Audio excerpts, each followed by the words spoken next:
Hello everyone. I hope आप सब अच्छे हैं, अपनी सेहत का अच्छे से ध्यान रख रहे हो और घर पे बैठ के स्टडी कर रहे हो। लास्ट टाइम हमने थॉट सेक्शन का फर्स्ट पार्ट कंप्लीट किया था, जिसमें हमने ग्रीस के स्कॉलर्स को भी ट्रिक याद किया है। अगर उससे रिलेटेड आपकी कोई क्वेरी है तो आप प्लीज़ कमेंट सेक्शन में लिखिए, और ताकि आगे आने वाली जो वीडियोस हैं उसमें मैं ऐड ऑन कर सकूं। आज हम थॉट सेक्शन का सेकंड पार्ट कंप्लीट करेंगे, जिसमें जो स्कॉलर्स हैं उनका क्या पर्टिकुलर कंट्रीब्यूशन रहा है। स्पेशली हम फोकस करेंगे बुक्स पर। Let's move further. As you know, the first one is Homer. जो होमर्स की बुक्स हैं वो है इलियड एंड ओडिसी। इनकी जो दो बुक्स हैं वो बहुत इंपॉर्टेंट है, इलियड और ओडिसी। इसमें उन्होंने अनेक क्षेत्रों के मनुष्य, जो डिफरेंट जो रीजन थे, उनमें रहने वाले जो लोग थे, उनका और जो क्लाइमेट का क्या इंटर रिलेशन था, उससे रिलेटेड इन्होंने बात की है। और सेकंड जो इन्होंने कहा है, जो अपनी अर्थ है वो एक गोल है, और वो किससे सराउंडेड है? ओशियन रिवर से सराउंडेड है। और जो थर्ड वन है, इन्होंने कहा जो सूरज है या सूर्य है वो ओशियन रिवर से बाहर निकलता है, लाइक दिस। जैसे ये ओशियन रिवर है, आपने देखा भी होगा ना बहुत पिक्चर्स में भी, या फिर रियल में आपने कहीं कहीं विज़िट करने गए होगे तो वहाँ पर आपने नोटिस किया होगा। और आगे ये क्या बता रहे हैं, सबसे इम्पोर्टेंट चीज़ है इनकी, जो इन्होंने विंड की डायरेक्शन बताई है। विंड की इन्होंने डायरेक्शन का नाम बताया है।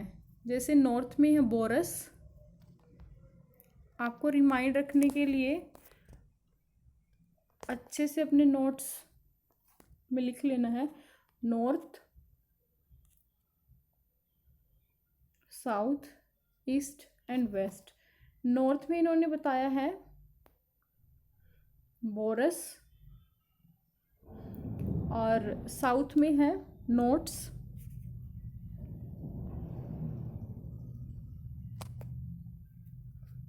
नोट्स है।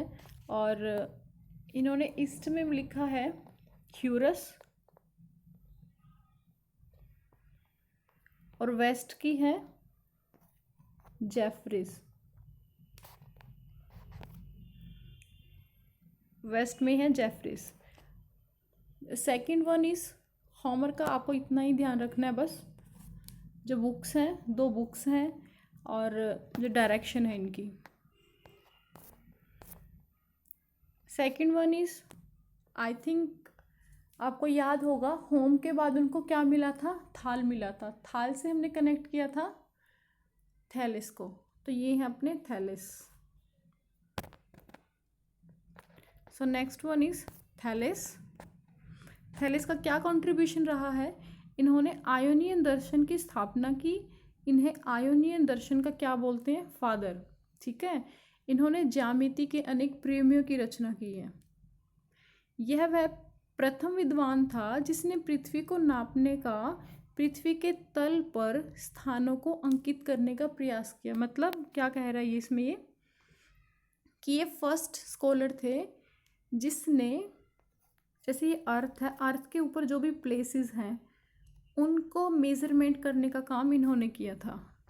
और थैल्स को, आपको पता है, थैल्स को मैथमेटिक्स का फादर लगा लीजिए, फादर बोलते हैं, या फिर बहुत ज़्यादा कंट्रीब्यूशन इन्होंने मैथ में किया था। एक थैल्स ने किया था, थैलेस ने, एक अनेक्सीमेंडर ने। इन दोनों को नाम इकट्ठा आता है। और थैलेस ने एक चीज़ और बताई है, उसने पृथ्वी को पानी में तैरती हुई एक डिस्क के रूप में बताया है। ठीक है। The next one is Anaximander. Anaximander हमने कनेक्ट किया था किससे? मेंढक से। ठीक है। उन्होंने, अनेक्सीमेंडर ने क्या बताया है? इन्होंने बेबीलोन के एक यंत्र नोमेन का उपयोग किया है। बेबीलोन क्या है? बेबीलोन एक प्लेस है। अगर आपने हिस्ट्री में पढ़ा होगा तो मेसोपोटामिया की जो सिविलाइजेशन थी उसमें आई थिंक 4 जो शहर थे छोटे छोटे थे, उनमें से एक बेबीलोन है। ठीक है, इन्होंने बेबीलोन के एक यंत्र नोमेन का उपयोग किया था। नोमेन यंत्र कैसा था? लाइक दिस, ये है नोमेन इंस्ट्रूमेंट। इससे इन्होंने क्या किया था, यह जो इंस्ट्रूमेंट था सूर्य घड़ी के समान होता है, जिसकी सहायता से देशांतर निश्चित किया जाता है। देशांतर मतलब लॉन्गिट्यूड निश्चित किए जाते हैं। और इन्होंने क्या कंट्रीब्यूशन दिया था, इसने मापक के आधार पर, मापक मतलब स्केल के आधार पर विश्व का प्रथम मानचित्र बनाया था। स्केल के बेस पर किसने फर्स्ट जो मैप बनाया था वो था एनेक्सीमेंडर। और इससे पहले सुमेर वासियों ने 2700 ईस्वी पहले में अपने नगरों का चित्रात्मक मानचित्र बनाया था। कैसा मानचित्र? चित्रात्मक मानचित्र। सुमेरवासी ये मेसोपोटामिया के रीजन में थे। सुमेर हुआ, बेबीलोन और असीरिया आई थिंक इसी में था। और क्या रिलेटेड है इससे, एनेक्सीमेंडर ने अपने मानचित्र में यूनान को विश्व के मध्य में प्रदर्शित किया। यूनान को किस में? ये हो गया अपना वर्ल्ड, सेंटर में किया इन्होंने यूनान को। यह मानचित्र गोलाकार था जो चारों ओर से ओशियन रिवर से घिरा हुआ था। इन्होंने भी सेम बात की जो किसने की थी, जो होमर ने बात की थी, ओशियन रिवर से। आगे ये बता रहे हैं, थेल्स के साथ साथ एनेक्सीमेंडर को भी गणितीय भूगोल का संस्थापक माना जाता है। थेल्स प्लस और कौन थे? एनेक्सीमेंडर। मैथमेटिशियन में अगर उनका नाम आए तो 2 है, Thales plus Anaximander. The second one is Hecataeus. Hecataeus को क्या बोलते हैं हम? भूगोल का पिता, फादर ऑफ ज्योग्राफी, हिकेटियस को बोलते हैं। इनके जो बुक का नाम है वो है पीरियोडस। इसका मतलब क्या है? डिस्क्रिप्शन ऑफ अर्थ और पृथ्वी का वर्णन। इसमें इन्होंने लिखा है जो भी लोग थे अधिवासित विश्व का सामान्य सर्वेक्षण प्रस्तुत किया। इन्होंने पुस्तक को प्रादेशिक भूगोल का प्रथम ग्रंथ माना।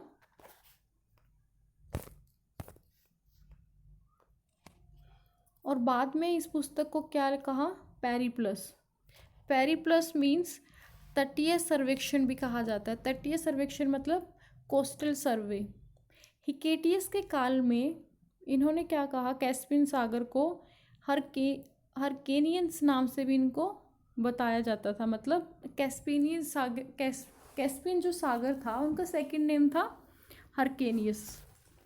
किसके टाइम पे? हिकेटियस के टाइम पे। सो next one is Herodotus. Herodotus आपको ध्यान होगा ट्रिक से, जो मेंढक था उसका जो फ्रेंड था वो था हेरोडोटस। तो इनको क्या बोलते हैं? फादर ऑफ हिस्ट्री इनको बोलते हैं। इनका बहुत कंट्रीब्यूशन रहा है। जो इन्होंने बताया है कि जो नाइल रिवर है वहाँ पे जो डेल्टा बना हुआ है, काली मिट्टी का डेल्टा, इन्होंने ही डेल्टा सबसे पहले नाम दिया था। डेल्टा किसने नाम दिया था? हेरोडोटस ने। ये क्वेश्चन पूछा गया बहुत बार, नेट एग्ज़ाम में आ चुका है कि किसने डेल्टा वर्ड दिया था, तो हेरोडोटस ने दिया था। और इन्होंने क्या बताया है कि जो हिस्ट्री है, हिस्ट्री को रिलेट कर सकते हैं ज्योग्राफी से और ज्योग्राफी को रिलेट कर सकते हैं हिस्ट्री से, दोनों इंटरडिपेंडेंट हैं। वह प्रथम विद्वान था जिसने मानचित्र पर मेरिडियन खींचने का प्रयास किया। और इनका क्या कंट्रीब्यूशन था? वह प्रथम भूगोलवेत्ता था जिसने कैस्पियन सागर को आंतरिक सागर माना, जबकि हिकेटियस तथा उसके कंटेम्प्रेरी भूगोलवेत्ता इसे उत्तरी सागर की एक भुजा मानते थे।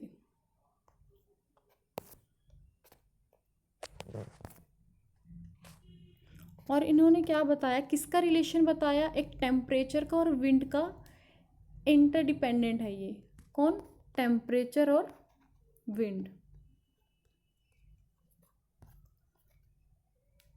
और भूखंड को इन्होंने 3 महाद्वीपों या 3 कॉन्टिनेंट में बांटा। फर्स्ट वन था Europe, second one Asia, third one Libya. इन्होंने अफ्रीका को लीबिया कहा था। हेरोडोटस के लेखों से यह ज्ञात होता है कि उसने इस बात पर जोर दिया कि किसी राष्ट्र को या किन्हीं लोगों की जीवन शैली को अगर हमें ठीक से समझना है तो वहाँ के हमें एनवायरनमेंट को अच्छे से समझना पड़ेगा। तो ये कंट्रीब्यूशन दिया था हेरोडोटस ने। द नेक्स्ट वन इज प्लेटो। प्लेटो ने क्या बताया था? जो अपनी अर्थ है वो स्फेरिकल है या फिर इलिप्टिकल है। और प्लेटो ने एक चीज़ और बताई थी, जो अपनी अर्थ है, अर्थ को इन्होंने बोला जियोसेंट्रिक। क्या बोला? जियोसेंट्रिक। उस टाइम पे तो इनको लगा होगा कि ये ठीक है, लेकिन ये ठीक नहीं था, जियोसेंट्रिक नहीं है अर्थ। क्या अर्थ जियोसेंट्रिक है और इसके अराउंड अपने सारे प्लेनेट मतलब सराउंड करते हैं या फिर रोटेट करते हैं? तो फिर 1700 ईस्वी में क्या आया? कोपरनिक्स। कोपरनिक्स ने बताया कि अर्थ जियोसेंट्रिक नहीं है, सन सेंट्रिक है, क्योंकि सन के अराउंड ही तो सब प्लेनेट क्या करते हैं? रिवॉल्व करते हैं ना। तो वो किसने बताया? मतलब प्लेटो को किसने ठीक किया? कोपरनिक्स ने। प्लेटो ने तो बताया जियोसेंट्रिक, बट रियल में क्या है? Sun centric.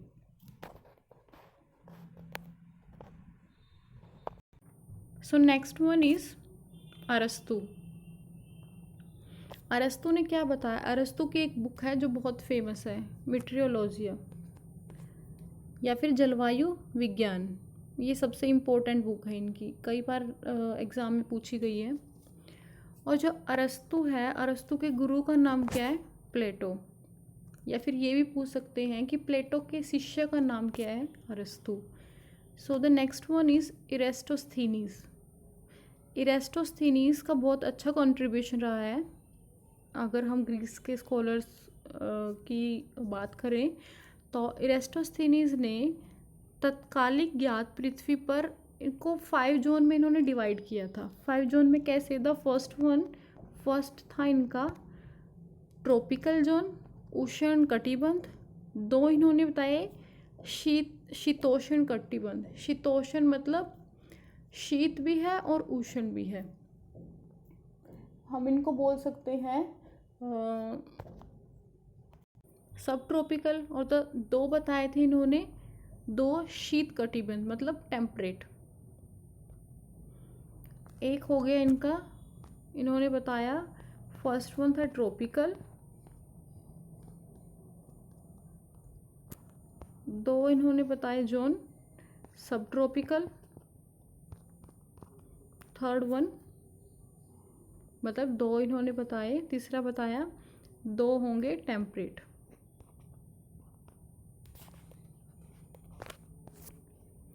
सो इनका और क्या कंट्रीब्यूशन था? नील नदी के वेस्टर्न साइड में जो भी लोग रहते हैं उन्होंने इनको बोला मतलब न्यूबियंस। उस टाइम पर रहने वाले लोग थे, उनको बोला इन्होंने न्यूबियंस। वह प्रथम विद्वान था जिसने देसी यंत्र नोमेन की सहायता से विषुवत रेखा की सही लंबाई ज्ञात की। विषुवत रेखा की मतलब 0 डिग्री इक्वेटर की सही लंबाई ज्ञात की। यह उसका सबसे महत्वपूर्ण योगदान था। कौन सा? जो विषुवत रेखा की उन्होंने लंबाई ज्ञात की। उन्होंने सरकमफेरेंस कितना बताया? 25,000। सरकमफेरेंस की बात किसने की है? इरेस्टोस्थीनीज ने। ये भी क्वेश्चन आई थिंक 2018 और 19 दोनों में आया है। उनके द्वारा लिखी गई पुस्तक में वास योग्य या हैबिटेबल विश्व को एक्यूमेन कहा। उन्होंने क्या कहा? एक्यूमेन। इन्होंने पृथ्वी से सूर्य व चंद्रमा की दूरी को मापने का भी प्रयास किया। और इनकी एक बुक है, वो है जोग्राफिया। ये भी आपको रिमाइंड करनी बहुत ज़रूरी है, जोग्राफिया। अब पृथ्वी की परिधि मापने के लिए इन्होंने कौन से दो प्लेसेस लिए? साइने और अलेक्जेंड्रिया में प्रक्षेपण किया, मतलब ये इनका प्रोजेक्शन किया। इन दोनों के बीच की दूरी को कितना स्टेडियम माना? स्टेडियम अगर हम देखें तो 5000 स्टेडिया, अगर हम माइल में देखें तो 500 माइल। यह दूरी वास्तव में 4530 स्टेडिया है या फिर 453 मील है। साथ ही उसने पृथ्वी की आकृति को पूर्णतः गोलाकार कहा। कैसे कहा? जो अपनी अर्थ है वो पूरी गोलाकार है। So the next one is Hipparchus. इनका क्या कंट्रीब्यूशन था? इन्होंने लैटिट्यूड और लॉन्गिट्यूड के बेस पर जो वर्ल्ड था उसको क्लाइमेटा में विभाजित किया, मतलब डिस्ट्रीब्यूट किया। किसके बेस पर? Latitude longitude. इसने लैटिट्यूड और लॉन्गिट्यूड को एक रेखा जाल, मतलब एक ग्रिड पर अगर हम देखें लैटिट्यूड और लॉन्गिट्यूड, इसने 11 जलवायु प्रदेशों में विभाजित किया। कितने जलवायु प्रदेशों में? 11 जलवायु प्रदेशों में। किसने? हिपार्कस ने। और यह पहला विद्वान था जिसने असीरियन गणित के आधार पर वृत्त को 360 डिग्री में विभाजित किया था। ये क्वेश्चन आई थिंक 3 बार पूछा जा चुका है कि 360 डिग्री में विश्व को किसने डिवाइड किया था? तो हिपार्कस। एक और है इससे रिलेटेड, एस्ट्रोलोब। इन्होंने किस यंत्र का या फिर किस इंस्ट्रूमेंट का उपयोग किया था? वो किया था एस्ट्रोलोब का। हिपार्कस ने 3 डायमेंशन मंडल को द्विमीय मंडल में परिवर्तित किया। जो 3D था, 3D को उन्होंने किस में कन्वर्ट किया? 2D में कन्वर्ट किया। और 2 प्रकार के प्रक्षेप बनाने की योजना बताई थी। कितने प्रकार के प्रोजेक्शन की? 2 टाइप्स के। एक तो था लंबरेखीय और दूसरा था समरूपीय। I think you all are understood.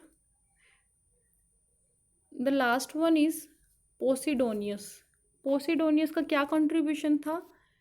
इनकी एक बुक थी जिनका नाम था द ओशियन।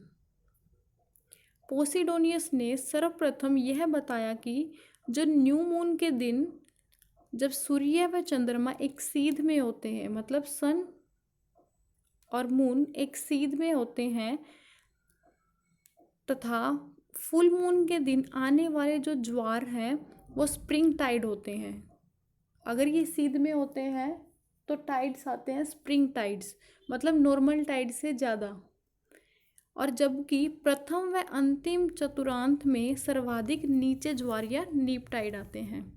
इन्होंने स्पेशली टाइड्स पर मेन फोकस किया है। टाइड्स पर इन्होंने बताया कि जब फुल मून या फिर न्यू मून आता है, फुल मून होता है या न्यू मून होता है, मतलब अमावस्या या पूर्णिमा के दिन कौन सा टाइड आता है? स्प्रिंग टाइड आता है।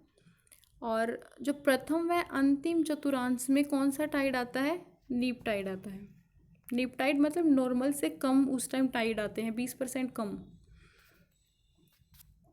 भौतिक भूगोल को तर्कसंगत ढंग से विकसित करने के कारण इसे भौतिक भूगोल का पिता भी कहते हैं। और क्या कंट्रीब्यूशन था इनका?